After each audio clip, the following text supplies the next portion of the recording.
रांची के काटाटोली स्थित Uni height में लगी आग से कसफ रियल एस्टेट दफ्तर को भारी नुकसान पहुंचा है और बताया जा रहा है कि 500 से ज्यादा दस्तावेज जलकर खाक हो गए हैं। शॉर्ट सर्किट से बिल्डिंग में आग लगी है, इसकी आशंका जताई जा रही है।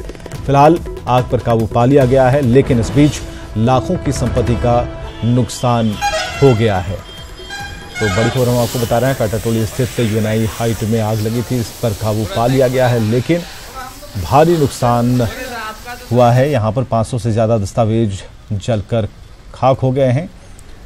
शॉर्ट सर्किट से बिल्डिंग में आग लगने की आशंका जताई जा रही है। हालांकि अब इसकी जांच चलेगी कि फायर सेफ्टी को लेकर क्या कुछ इंतज़ाम यहाँ पर किए गए थे, किस तरीके से, क्या वहाँ पर कोई इंतज़ाम था या नहीं, इसे क्लियरेंस कैसे मिला, इस बिल्डिंग को क्लियरेंस कैसे मिला है, और ये सारी चीज़ें अब तहकीकात के दायरे में होंगी, छानबीन के दायरे में होंगी। तो अगलगी में कसफ नाम की कंपनी जो है उसमें दस्तावेज़ों को भारी नुकसान पहुंचा है और कहा जा रहा है कि शॉर्ट सर्किट से इस बिल्डिंग में आग लगी है।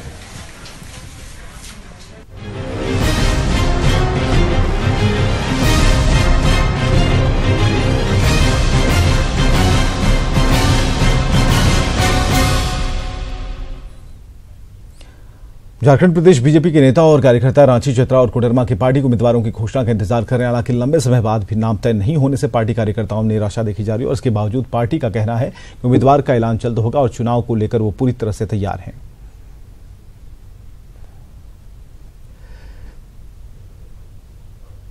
पार्टी का निर्णय है ना, ऊपर छोटा मतलब पंचायत का चुनाव तो है नहीं, लोकसभा सांसद चुनना है, तो पार्टी अच्छे उम्मीदवार का चयन कर रही है, ऊपर अपने विवेक से करेंगे जो भी अच्छा है, बस वही समय लग रहा है। प्रदेश नेतृत्व के सामने सारा विषय है, सारा सिचुएशन है, उन लोग विचार कर रहे हैं, विचार करके नामों की घोषणा करेंगे।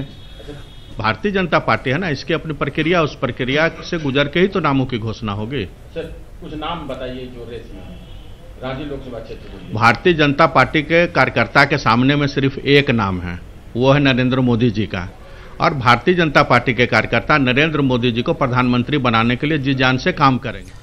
और झारखंड के 3 बीजेपी प्रत्याशियों के नामों पर अब भी सस्पेंस बरकरार है। हालांकि बीजेपी की सीसी आज तीनों सीटों पर नामों का ऐलान कर सकती है। कहा जा रहा है कि रांची सीट से संजय सेठ, आदित्य साहू और नवीन जायसवाल के नाम पर विचार हो रहा है, जबकि चतरा से सुनील सिंह के साथ गिरिनाथ सिंह भी दावेदार हैं, जबकि चतरा से अन्नपूर्णा देवी का टिकट कन्फर्म माना जा रहा है।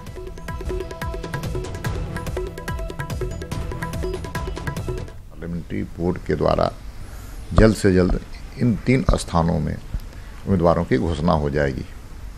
क्या है, क्यों देरी क्यों हो रही है कुछ इसमें? अब केंद्रीय नेतृत्व के निर्णय के प्रतीक्षा में हम सब लोग बैठे हैं। हमको लगता है कि बहुत जल्द ही जल्द नामों की घोषणा होगी।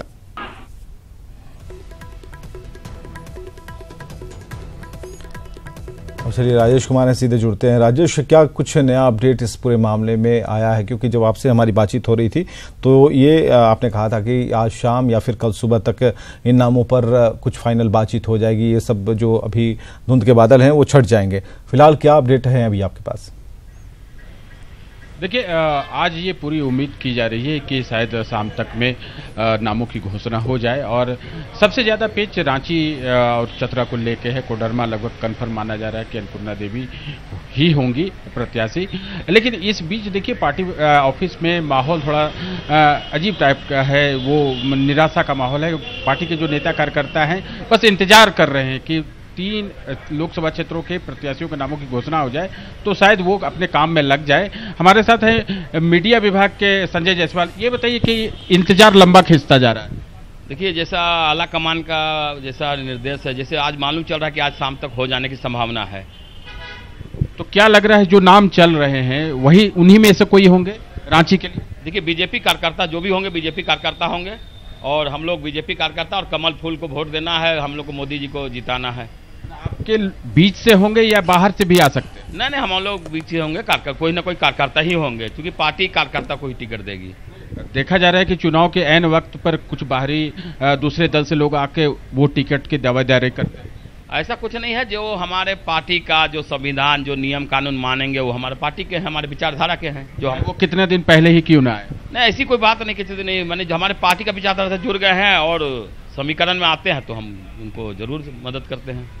देखिए विवेक, यही कुछ माहौल है, बस इंतजार हो रहा है कि शायद घोषणा हो जाए। मुख्यमंत्री रघुवर दास यही प्रदेश कार्यालय आने वाले थे, 11 बजे का समय था, लेकिन अभी तक नहीं आए। यहाँ पर सुरक्षा के इंतजाम है, सारे लोग यहाँ पर पुलिस फोर्सेस हैं, वो सभी डिप्लॉयड हैं कि मुख्यमंत्री के आने का कार्यक्रम है।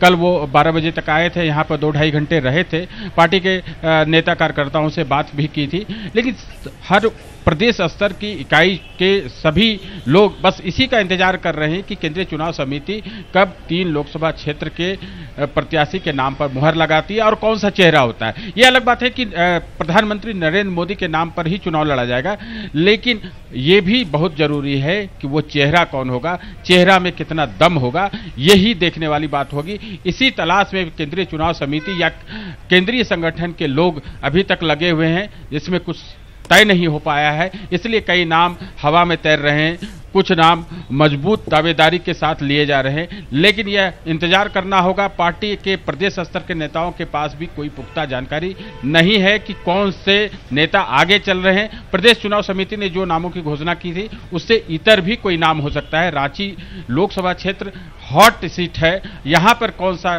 प्रत्याशी होगा यह देखना होगा। संभव है कि कोई बाहर से भी कोई बड़ा चेहरा, कोई बड़ी हस्ती शायद यहाँ से पार्टी उम्मीदवार के तौर पर उतारे। विवेक, चलिए, बहुत बहुत शुक्रिया इन तमाम जानकारियों के लिए।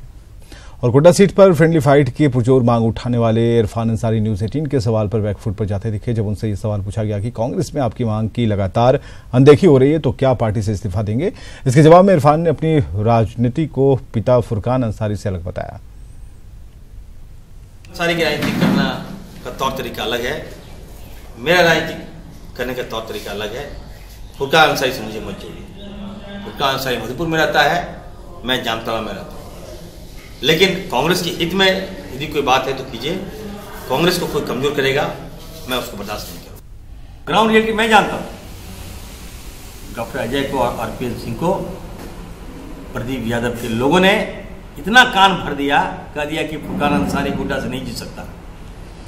मैं पेन पेपर में लिखना चाहता हूँ, जहाँ लिखवाना लिखवा लीजिए। फुरकान अंसारी अगर लड़ता वहाँ से निश्चित तौर पर जीतता। एक साजिश के तहत फुरकान अंसारी को रोक दिया गया, लेकिन मैं इतना जरूर कहूँगा, आपने ये भी कहा था कि नहीं फ्रेंडली नहीं होगा, तो चतरा में यदि आप फ्रेंडली कीजिएगा तो हर हाल में आपको गोड्डा में फ्रेंडली करना पड़ेगा। ये कार्यकर्ताओं का मांग है। और गोड्डा सीट को लेकर उठ रहे विवाद के बीच कांग्रेस ने अपने विधायक इरफान अंसारी और फुरकान अंसारी से संयम से काम लेने की अपील की है। पार्टी नेता आलोक दुबे ने इरफान अंसारी की चतरा की तरह गोड्डा में भी फ्रेंडली फाइट करने की मांग को खारिज करते हुए कहा कि महागठबंधन के तय फॉर्मूले का पालन होगा। इरफान अंसारी और फुरकान अंसारी की पीड़ा को जायज ठहराते हुए आलोक दुबे ने कहा कि एक बड़े मकसद के लिए महागठबंधन बनाया गया है। जो फार्मूला हाईकमान ने तय किया, सभी महागठबंधन के सहयोगी और साथियों ने 7-4-2-1 का फार्मूला, उस फार्मूले पर हम आज भी अडिग हैं। चतरा हम किसी कीमत पर छोड़ेंगे नहीं और पलामू में हम लड़ेंगे नहीं, क्योंकि हमारा कमिटमेंट है और जनता भी इस कमिटमेंट को देखती है।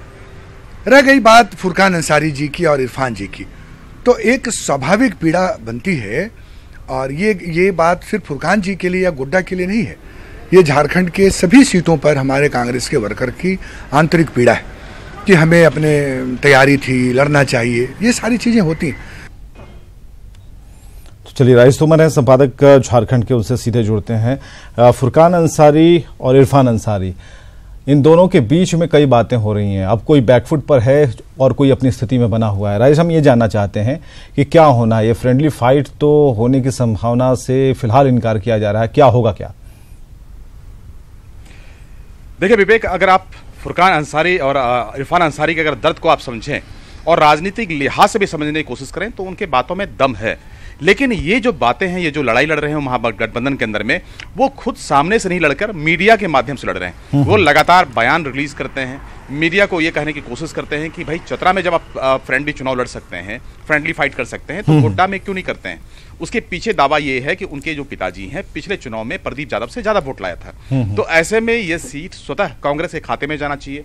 वो झारखंड विकास मोर्चा को क्यों उन्होंने दे दिया, ये दर्द है इरफान अंसारी का, जो कि बार बार बयान कर दे रहे हैं वो, और वो मीडिया को दे रहे हैं, ना कि वो कांग्रेस पार्टी के अंदर में किसी फोरम पर उठा रहे हैं। तो हमने जब उनसे पूछने की कोशिश की विवेक, तो वो लगातार पीछे हटते दिखाई दिए। उन्होंने यहां तक कहा कि फुरकान अंसारी और इरफान अंसारी दो इलाके से आते हैं, वो उनका अलग अलग विचारधारा है। तो ये जो वो पीछे गए, इस बयान को भी समझना काफी जरूरी है। चूंकि कतई वो रिस्क नहीं लेना चाहते हैं कि महागठबंधन में कोई विवाद हो और फिर कांग्रेस पार्टी इरफान को कड़ी तरीके से निपटे। अगर कांग्रेस और महागठबंधन के नेताओं की बात करें, लगातार इरफान के बयान से ये बैकफुट पर होते हैं और महागठबंधन में एक गलत मैसेज जा रहा है। अब ये हाई टाइम इनके लिए राजनीति में कि इरफान अंसारी या तो सुर बदले या फिर कोई इस पर कड़ी कार्रवाई हो। कुल मिलाकर राजनीति के लिहाज से गणना करके अगर आप देखें तो एक अल्पसंख्यक को मिलनी चाहिए उम्मीदवारी, इस बात को इरफान कर रहे हैं। शायद इस दर्द को कांग्रेस को समझना चाहिए, लेकिन महागठबंधन धर्म के नाते अब वो कहां पर किनको लड़ाएंगे, कहां पर सीट कन्वर्सन होगा, ये महागठबंधन का मसला है। इस पर महागठबंधन को चिंतन करना चाहिए, लेकिन इरफान के बयान से कंफ्यूजन की स्थिति हो रही है। चलिए, बहुत बहुत शुक्रिया हमसे बातचीत के लिए। इरफान के बयान से कंफ्यूजन की स्थिति यहाँ पर बनती दिखाई दे रही है। झारखंड की 7 सीटों पर कांग्रेस उम्मीदवारों के नामों का ऐलान जल्द होगा और यह दावा किया है कांग्रेस नेता प्रदीप बलमुचि ने। रांची में उन्होंने कहा कि महागठबंधन के सहयोगी दलों के बीच सीट शेयरिंग के तय फॉर्मूले का पालन सबको करना चाहिए और इसके तहत आरजेडी को सिर्फ पलामू सीट दी गई है।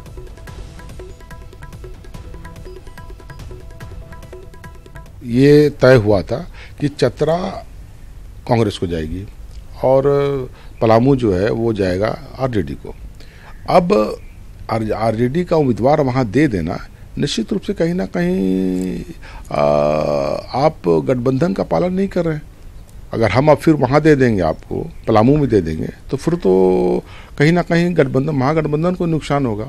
इसलिए हमको लगता है कि जो फार्मूला तय हुआ है उसी के अनुरूप चलना चाहिए और हमको लगता है कि अब इधर से उधर सिंक्रोज करने से कहीं ना कहीं खटास पैदा होता है।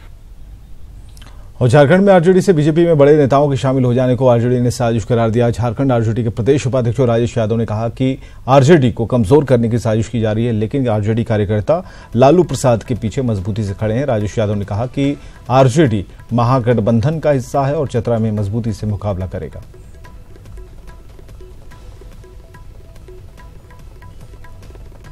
राजद को कमजोर करने की साजिश रच रहे हैं माने कुछ लोग, हो सकता है कुछ लोग हम लोग के भी जो हैं, हम लोग के पार्टी में थे, पूर्व में थे, वर्तमान में हैं, वे लोग भी राजद को कमजोर करने की साजिश रचते हैं और कई बार कमजोर करने की साजिश रचा गया, लेकिन लालू यादव के कार्यकर्ता इतने मजबूत हैं उनके साजिश को नाकाम कर देते हैं। हम नहीं समझते हैं, राजद नहीं मानता है कि गठबंधन टूटा है। राजद गठबंधन के साथ है, रहेगा और हमारा जो चतरा और पलामू में उम्मीदवार है वो लड़ रहा है। झारखंड के चुनावी समर में बीजेपी और कांग्रेस के बीच आरोप प्रत्यारोप तेज हो गया है। महिला सुरक्षा, बेरोजगारी और आतंकवाद जैसे मुद्दों पर दोनों दल एक दूसरे पर निशाना साध रहे हैं।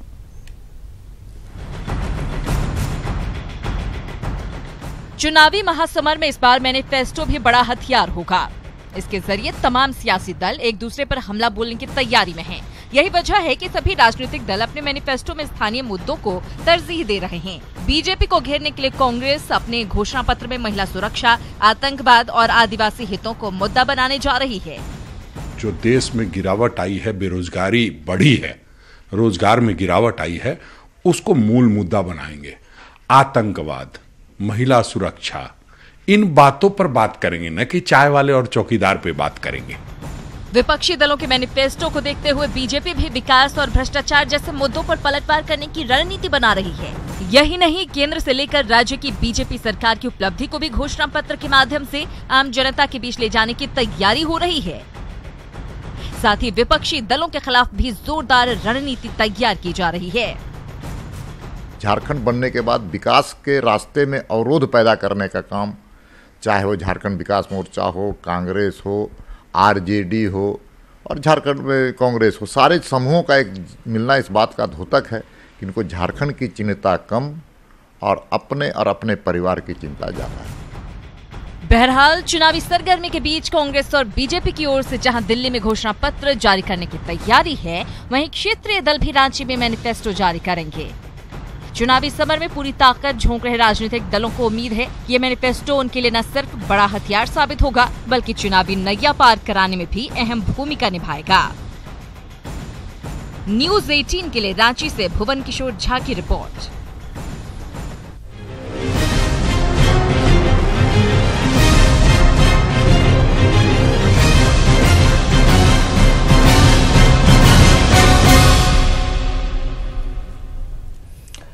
न्यूज 18 के खास कार्यक्रम एजेंडा इंडिया में पहुंची रक्षा मंत्री निर्मला सीतारमण ने शहीदों के परिजनों को सम्मानित किया। सीतारमण ने शहीदों के परिवार के प्रति सहानुभूति जताते हुए कहा कि रक्षा मंत्रालय और गृह मंत्रालय उन परिवारों का आभारी है। एजेंडा इंडिया के खास कार्यक्रम में न्यूज 18 के सवालों पर बेबाकी से उन्होंने जवाब दिया और पीएम पर लगाए गए कांग्रेस के आरोपों पर राहुल गांधी को कटघरे में खड़ा किया। He says that Prime Minister is chowkidar of rich Indians who fled the country. Each time he calls the Prime Minister a chore, chowkidar chore hai, when he says that, I want each one of us to remember two things. One, he has till today not shown any worthy proof to say what wrongdoing the Prime Minister has done, but goes on calling him chowkidar chore hai. And who is this? Who himself is out on bail. Out on bail, not on a political matter. You know, sometimes when you protest, political disturbance happens, and therefore the government in power, which is, let us say, assume on a different political platform, arrests you, puts inside for a protest. 144 section is in place. You're not supposed to go and do protest, but you protested. Therefore, you were arrested. That's a different thing. Arrested and given out on bail, that's a totally different thing. Here, and I wish Maria, and I wish many senior colleagues of yours from this very eminent channel, if ever, like the way you have now with me, have a conversation with the Congress President. Please ask him, Yes. what is it that you're out on bail on? What's the offense? Then you'll know the offense is exploiting and misusing public money to move to whatever the allegation says into his own trust or whatever. In other words, financial misconduct.